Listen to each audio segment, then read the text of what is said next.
Hello everyone, నేను doctor Renuka Ramaraju, senior fertility consultant, 9M fertility, అంకుర hospitals, KPHP branch.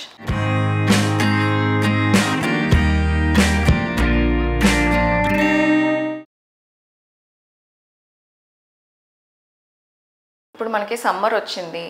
Fertility treatments తీసుకునే వాళ్ళు చాలా కామన్గా మమ్మల్ని అడుగుతున్న డౌట్ ఏంటి అని అంటే, ఈ టైంలో ఇప్పుడు సమ్మర్ కదా మేడం, ఈ టైంలో ట్రీట్మెంట్స్ తీసుకోవచ్చా?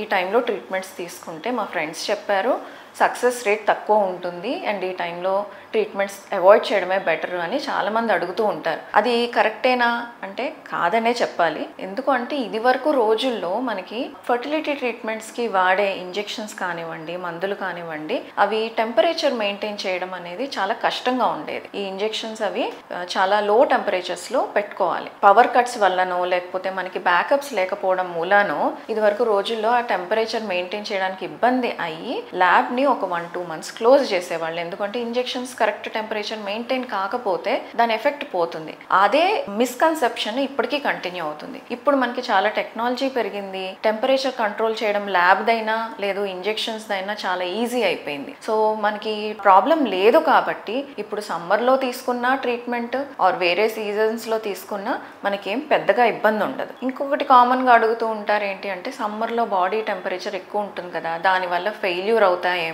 అనేది. అది కూడా నిజం కాదు. ఎందుకంటే మన బాడీ టెంపరేచర్ని రెగ్యులేట్ చేసేది మన బ్రెయిన్, మన సీజన్స్ కాదు. మనకి సమ్మర్లో టెంపరేచర్ పెరిగిపోవడం అనేది, వింటర్లో బాడీ టెంపరేచర్ తగ్గిపోవడం అనేది జరగదు. మన బాడీ టెంపరేచర్ అనేది ఎప్పుడు కాన్స్టెంట్గా ఉంటుంది. 98.6 అది కాన్స్టెంట్గానే ఉంటుంది. అన్లెస్ మనకి ఇన్ఫెక్షన్ వస్తే తప్ప, లేదు సన్ స్ట్రోక్ లాంటివి తగిలితే తప్ప మన బాడీ టెంపరేచర్ అనేది జస్ట్ సీజన్ వల్ల అనేది పెరగడం జరగదు. సో సమ్మర్లో ఫర్టిలిటీ ట్రీట్మెంట్స్ తీసుకుంటే సక్సెస్ రేట్ తక్కువగా ఉంటుంది అనేది ఒక మిస్కన్సెప్షన్ మాత్రమే.